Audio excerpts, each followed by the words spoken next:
एक दिन में 100 बॉडी? हाँ, एक दिन में। मैं आपको निशान दिखा दूं, पूरे गिनोगे तो ज़्यादा ही मिलेंगे, आपको कम नहीं मिलेंगे। अभी हम लोग जिस शमशान घाट में एक दिन में कितना बॉडी जलाया जा दिन सकता है? में यहाँ 50 से तो ऊपर की बॉडियाँ थी, और दूसरे वेब में 100 बॉडियाँ भी आई हैं एक दिन में। एक दिन ऐसा भी था जो 100 डेड बॉडियाँ भी आई। कहने वालों ने तो क्या कहा है बहुत है। जब मैं हिमाचल स्टार्टिंग में बताऊँ आपको, मैं हिमाचल जाती थी ना, शादी वादी में जाना, तो जैसे मिलना सबने, तो मिलना और फिर मेरे से साइड हो जाना। मुझे लगता था ये मेरे साथ ऐसे क्यों करते हैं, मतलब ऐसे अजीब सा व्यवहार करना। फिर मुझे लगता था अच्छा मैं शमशान घाट जाती हूँ, उनको लगता है कि मैं तांत्रिक बन गई हूँ, कोई जादूगर नहीं बन गई हूँ, इस वजह से मेरे से दूर रहते हैं। लेकिन मुझे इससे कोई फ़र्क नहीं पड़ता था। मुझे परमात्मा ने एक सेवा दी है, मैं सेवा कर रही हूँ और करती रहूँगी जब तक ये ज़िंदगी है ना, जब तक काम करूँगी। मैंने बहुत सारी बॉडियाँ देखी जिनके सर में कुछ होता है, मतलब जो मुझे लगता है कि कुछ है सर पे। किसी का हाथ नहीं जलता, किसी का पैर नहीं जलता, पूरी बॉडी जल जाती है। किसी का दिल नहीं जलता, पूरी बॉडी जल जाती है लेकिन दिल नहीं जलता, लास्ट में दिल जलता है। सोचो। आमतौर पे कहा जाता है कि महिलाओं को शमशान घाट में जाना मना है, लेकिन अभी हमारे साथ एक ऐसी महिला है जो पिछले 23 साल में 10,000 ऐसे बॉडी हैं जिनका अंतिम संस्कार ये कर चुकी हैं। उनमें से कुछ लवारिस लाशें हैं। कोरोना काल में ये भगवान बन करके लोगों के लिए वरदान बन करके ये साबित हुई, क्योंकि जिस कोरोना काल में लोग अपनों को छूने से डरते थे, उस कोरोना काल में ये जो है कि लवारिस लाशों को, कोरोना से मरी हुई लाशों को जो है कि अंतिम संस्कार करती थी। अभी हमारे साथ यशोदा मैम है। मैम बहुत बहुत स्वागत है। ठीक, धन्यवाद धन्यवाद धन्यवाद। हम ये जानना चाहते हैं कि ये जो बॉडी जलाने की परंपरा है, इसमें कहा जाता है कि महिलाओं को आना मना है, महिलाएं नहीं कर सकती, लेकिन आप एक महिला होकर के ये काम क्यों करती हैं? मेरे को एक मैं छोटी सी समाज सेविका हूँ। मेरा नाम यशोदा है। मैं एक ड्यूटी मिली हुई है परमात्मा की तरफ से मुझे, तो मैं काम कर रही हूँ। लेकिन कोई और भी तो काम कर सकती है ना, लेकिन बॉडी को जलाने का काम ये क्यों? आपके परिवार के माँ बाप, भाई बहन, ये लोगों ने रोका नहीं आपको? रोकने वाले बहुत लोगों ने कोशिश भी करी रोकने की, रोका भी, लेकिन मेरे को अच्छा लगता है ये काम, तो मैंने किया। क्योंकि ये काम तो कोई भी नहीं करता। सब लोग अपने माँ बाप को ऐसे लावारिस छोड़ देते हैं, तो मैं उनकी बारिश बन के उनका संस्कार करती हूँ, बस इतना सा फर्क है। मतलब जिनका कोई नहीं होता उनका आप परिवार बन के खड़ा हो जाते हैं? मैं खड़ी हो जाती हूँ। लेकिन सवाल ये है कि जो मृत शरीर आता है उसका खर्च कैसे निर्वहन होता है? लकड़ी को खरीदना या धूप बत्ती, ये सब कैसे मैनेज होता है? अब मैंने अपनी संस्था बनाई हुई है, तो उसमें मेरे 200-250 मेंबर हैं। हम सब लोग आपस में मिलकर सब करते हैं। तो मैम पिछले 23 सालों से इस काम को आप कर रही हैं? पहले तो स्टार्टिंग में एक आधी बॉडी आ गई, महीने में 2 आ गई, ऐसे था तो चल जाता था, घर से कर लेते थे, हो जाता था।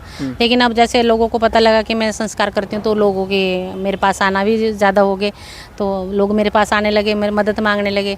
तो फिर मैंने संस्था बनाई है, तो संस्था के नाते सब न, और बाकी और लोग भी करते हैं, मदद करते हैं। लेकिन मैम इस चीज़ की शुरुआत अचानक तो हुई नहीं होगी, क्योंकि अचानक किसी को शमशान घाट में आकर के बॉडी को जला देना अचानक तो आपने किया नहीं होगा। तो कोई ऐसी दुर्घटना जिसकी वजह से आपने इस फील्ड को चुना?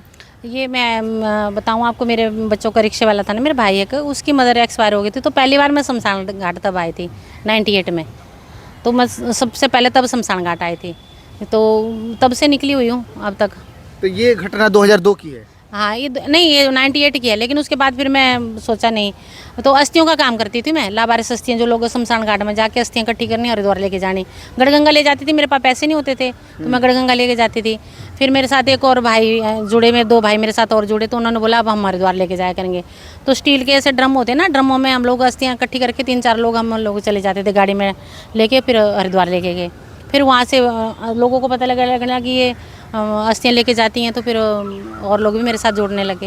यानी धीरे धीरे समय बीतता गया और लोग जुड़ते गए। अभी तक अपने जीवन में लगभग 25 सालों में कितने लोगों का आपने अंतिम संस्कार किया? मैंने ज़्यादा से ज़्यादा 10,000 लोगों का कर दिया। 10,000 लोगों का अंतिम संस्कार? हाँ, और बाकी कोरोना में 4,500 आदमियों को तो कोरोना में हो गया था। लेकिन कोरोना में जिनका कोई नहीं होता था, जिनके माँ बाप छूने से डरते थे बॉडी को, उसको आप छूती थी, आपको डर नहीं लगता था? नहीं लगता था, ऐसे कुछ नहीं था। मैं अब सच बताऊं आपको, तो सारे लोग क्या कोरोना से मरे थे उस टाइम। कोई कैंसर से मरा होगा, कोई हार्ट अटैक से मरा होगा, कोई डर के मर गया, कोई कैसे मर गया। ऐसे भी तो मौत आती है। मैं खड़ी हूँ अभी, क्या पता मुझे मौत आ जाए, तो जरूरी थोड़ी है मुझे कोरोना से ही मेरी मौत होगी। लेकिन उस टाइम लोगों के अंदर भय इतना हो गया था कि सबको लग रहा था कोरोना ही है। तो लोग ना अपने माँ बाप को हाथ लगाने से डर रहे थे। भाई बहन को नहीं लगा रहा था, भाई भाई को नहीं लगा रहा था, बेटा बाप को आगे नहीं लगा रहा था। हम लगा रहे थे, हमें तो कुछ नहीं हुआ। मैं सच बताऊँ आपको, मेरे 2 साल में मेरे कान में भी दर्द नहीं हुआ।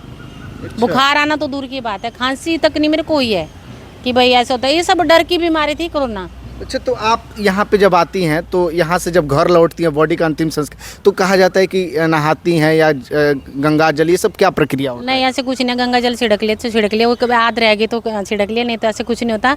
अब जो मोर्चरी में डॉक्टर लोग हैं वो दिन में कितनी डेड बॉडियों की करते हैं, उसके बाद फिर वो खाना भी खाते हैं, लंच भी करते हैं दिन में, तो नहाएंगे वो वहाँ पे या घर जाते हैं तो क्या नहाते हैं? वो ऐसे कुछ नहीं होता है, कहने की बातें होती है। मैं समाज सेविका हूँ, मुझे एक शमशान घाट नहीं, संस्था के पास 4 शमशान घाट है, चारों में जाती हूँ तो कहाँ कहाँ आके नहाएंगे। तो आप एक दिन में सबसे ज्यादा अभी तक कितने बॉडियों का अंतिम संस्कार अभी तक किए पूरे जीवन में? करीब करीब 10,000। नहीं, एक दिन में अगर सबसे ज्यादा कितने बॉडियों का? कोरोना में 100 डेड बॉडियों का टारगेट था कोरोना में। एक दिन में 100 बॉडी? हाँ, एक दिन में। मैं आपको निशान दिखा दूं, पूरे गिनोगे तो ज्यादा ही मिलेंगे, आपको कम नहीं मिलेंगे। अभी हम लोग जिस शमशान घाट में एक दिन में कितना बॉडी जलाया जा दिन सकता है? में यहाँ 50 से तो ऊपर की बॉडियां थी, और दूसरे वेव में 100 बॉडियां भी आई हैं एक दिन में। एक दिन ऐसा भी था जब 100 डेड बॉडियां भी आई। आपको तो खाने तक का समय नहीं मिलता होगा? नहीं था, लेकिन उस टाइम सच बताऊं आपको, पानी चाहिए था, और वो काढ़ा सा मिलता था ना, बनाते थे काढ़ा और पानी। रोटी का तो स्वाद ही भूल गए थे, रोटी होती कैसी है, लेकिन हम फिर भी पेट था, खाते तो थे। अच्छा, इस सब घटना में कभी आपको भूत प्रेत का भय हुआ, कभी डर हुआ आपको? ये जो जिंदे इंसान है ना वो भूत हैं, मरने के बाद कुछ नहीं होता। मिट्टी होती है कि वो मिट्टी का संस्कार करके लोग घर चले जाते हैं, ऐसे कुछ नहीं होता है, भूत बात कोई बॉडी नहीं। जो आती है उसमें पोस्टमार्टम भी हुआ रहता है, कुछ सही भी रहता है, तो बदबू भी करती है, तो इससे आपको? तो जो पुलिस से डेड बॉडी मिलती है ना, उसमें तो 72 घंटे बाद तो बॉडी मिलती है, तो उसमें बदबू आ जाती है। तो भी आपको जलाना करना ही है? करते हैं हम लोग, तो करते हैं। अब हम लोगों को नहीं लगता ना ऐसे कि भाई ये कोई गैर आदमी है कुछ है। उस टाइम हमें ऐसे लगता है ये हमारा कोई अपना है। और सच बताएं, वो हमारा अपना ही होगा तभी तो हमारे नसीब में हमें संस्कार करने को मिला है। नहीं तो इतनी दुनिया पड़ी हुई है, इतनी सारी दिल्ली में इतने लोग हैं, कोई भी कहीं भी कोई भी किसी का जला सकते हैं। मेरे हिस्से में जो आता है तो उससे मेरे से कोई बड़ा अनमोल रिश्ता होगा, उसका कोई गहरा रिश्ता होगा जो मेरे हिस्से में आता है, तो मैं उसका संस्कार करती हूँ। लेकिन अभी तक आप इंटरनेट की दुनिया से बहुत दूर हैं, इंटरनेट पे दिखाई आपका वीडियो नहीं देता है, आखिर क्यों? इतने साल से आप ये काम कर रही हैं। मैं सच बताऊं आपको, मैं पहले मुझे ऐसा लगता था कि मैं बाहर से डेड बॉडी चला रही हूँ या कोई वैसे बॉडी चला रही हूँ, मैं वीडियो बनाऊंगी तो क्या मैसेज जाएगा बाहर कि इसको तो भाई सोशल मीडिया का शौक लग गया और ये ऐसे काम कर रही है। मैं इस करके कोई भी काम नहीं किया मैंने। कोरोना में मैंने थोड़ी सी बॉडी एक वीडियो बनाई थी, वो मैंने ग्रुपों में डाली, तो मेरे बहुत सारे हिमाचल के मेरे ग्रुप हैं, उनसे मुझे फ़ोन आने लगे, तो क्या कर रही है कोरोना में। और उस बीच में मेरे चाचा जी थे, मेरे छोटे चाचा जी थे, उनको पैरालाइज अटैक आ गया मेरे को देख के, मेरी वीडियो देख के कि मैं एक मौत के मुंह पे खड़ी हूँ। उन्होंने मुझे फ़ोन करा कि तू घर आ जा। उनका बीपी हाई हुआ मेरे को देख के और उनको पैरालाइज अटैक हो गया।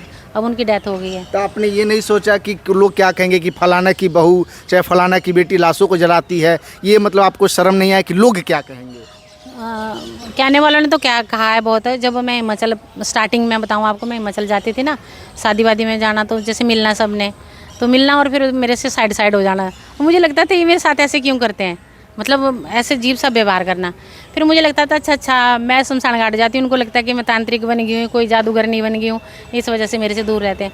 लेकिन मुझे इससे कोई फ़र्क नहीं पड़ता था। मुझे परमात्मा ने एक सेवा दी है, मैं सेवा कर रही हूँ और करती रहूँगी जब तक ये ज़िंदगी है ना, जब तक काम करूँगी। मतलब इस काम से आपको बहुत प्यार है? मुझे अच्छा लगता है ये काम करना, क्योंकि जो नहीं कोई करता तो मैं करती हूँ।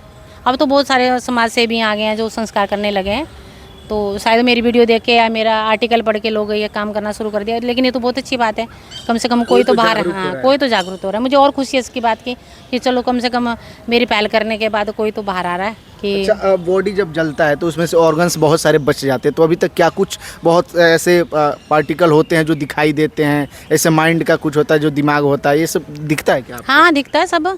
अभी यहाँ पीछे देखो बॉडी लग रही है, अभी इसमें भी बहुत सारे अंश होंगे जो आपको दिख जाएंगे। अभी इसमें भी बहुत सारे अंश होंगे कि अभी जो आप अगर देखोगे तो दिख जाएंगे।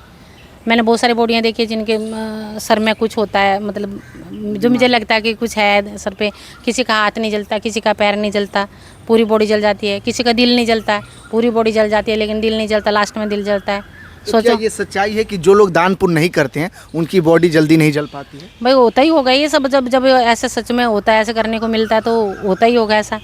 मतलब आप इतने साल से करें तो कुछ तो अनुभव कुछ तो इतना तो है कि मेरे को लगता है जैसे इस आदमी का हाथ नहीं जला तो भाई इसने कोई दान पुण्य नहीं करा होगा इसलिए इसका हाथ नहीं जल रहा।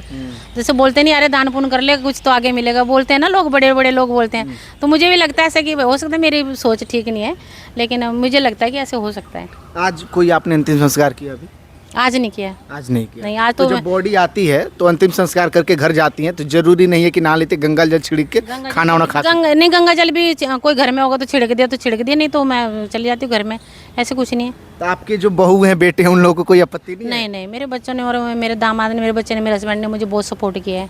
मुझे बच्चे की तरह सींच के मुझे यहाँ तक आज पहुँचाया है मेरे हस्बैंड ने और मेरे बच्चों ने। आपकी टीम में अभी टोटल कितने लोग हैं? 200-250 आदमी है मेरी टीम में। और 250 लोग? हाँ, और बाकी जो मेरे पर्सनल जो दान पुण्य में हर महीने करते हैं 50 करीब आदमी है जो हर महीने कुछ ना। एक चीज़ देखिए कि जो हड्डियों का ढेर है वो एक पहाड़ जैसा लग जाता है, सालों का हड्डियों इकट्ठा करके फिर ले जाते हैं। तो उतना हड्डियों को कैसे, परंपरा कैसे लेके जाती हैं? वो जैसे शमशान घाट से मैं इकट्ठा करती हूँ ना, फिर यहाँ पे कमरा है उसमें रख लेती हूँ। फिर जब ले जाने का टाइम होता है ना, श्राद्धों में लेके जाती हूँ मैं कि उनको मोक्ष प्राप्त हो, श्राद्धों में पितरों में जाके मिल जाए, तो श्राद्धों में लेके जाती हूँ। तो इकट्ठा करती हूँ, फिर उसके बाद मैं उनको इकट्ठा करके एक जगह इकट्ठा कर लेती हूँ, फिर कलश भरती हूँ। फिर कलशों में से जो बाहर रह जाते हैं उनको फिर दूसरे बैग में भरती हूँ, फिर लेके तो जाती हूँ। यहाँ से आप हरिद्वार जाती हैं? हरिद्वार। तो हरिद्वार जाने में और आने में टोटल जो टीम है इस सब में कितना खर्चा आ जाता है? बतेरा खर्चा 2-2.5 3 लाख रुपए का खर्चा आता तो है। ये सब खर्चा कैसे मैनेज होता है, कहाँ से आता है? सारे मेंबर हैं हमारे, आपस में सब मेंबर करते हैं। उस टाइम तो बढ़ चढ़ के सब करते हैं कि जी लावारिस है, ऐसे हमें भी कुछ पुण्य मिलेगा। आप विश्वास करो, जब मैं हरिद्वार जाती थी ना, तो 14 में जब मैं हरिद्वार गई ना, तो मुझे लोग ना छूना पसंद करते थे। यार ये हम इस लेडीज़ को छू लें, इतना बड़ा काम करिए, इतना पुण्य का काम कर रहे हैं। बहुत सारे लोगों ने वहाँ पे मैं संकल्प करते हैं, हम जब अस्थि प्रवाहित करते हैं ना, तो सब लोग संकल्प करते हैं जो पंडित को देते हैं।